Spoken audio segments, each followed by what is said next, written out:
पुणी कमिला सुना दर जदि आपण माने उभय सुना और रूपा किणिया प्लान करुवे तेज आपण आसीगला बड़ खुशी खबर। तेज आसत जाना आम ओडिशा मूल्य केते रही जदि आपण माने किणिबे उभय 22 कैरेट और 24 कैरेट दाम रे नुआ दर केते रही जानिबा पूर्वरु वीडियो को लाइक करंतु सब्सक्राइब करनथिले एबे सब्सक्राइब करी पाखर थिबा घंटी चिन्ह को दबाई दियंतु।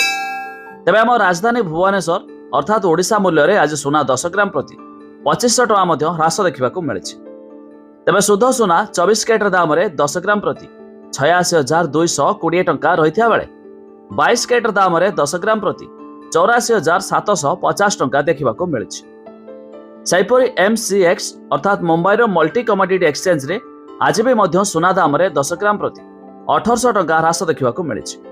तेबे शुद्ध सुना 24 कैरेट दाम रे 10 ग्राम प्रति 87,400 टंका रही बेले 22 कैरेट दाम रे 10 ग्राम प्रति 84,680 टंका देखा मिली। छड़ा दिल्ली रो सरफा बाजार रे आज मध्य सुना आंशिक मात्रा रे ह्रास घटी।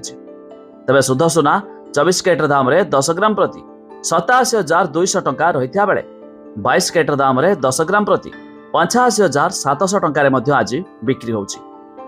सेहीपरि रूपा 1 किलोग्राम पिछा मध्य 98,200 टंका रे बिक्री होउछि। तबे जदि आपण माने उभय सुना और रूपा किनिया पई प्लान करथुवे तबे एही दर देई मध्य किनि पारिबे। या छड़ा विशेषज्ञ माने यह मध्य सूचना देउछंती खूब शीघ्र 1 लाख टका मध्य पार होई जिवो सुना दर। तबे आपण माने केउ जिल्लारू वीडियो देखुछंती ता निहाती कमेंट करी जणाइबे।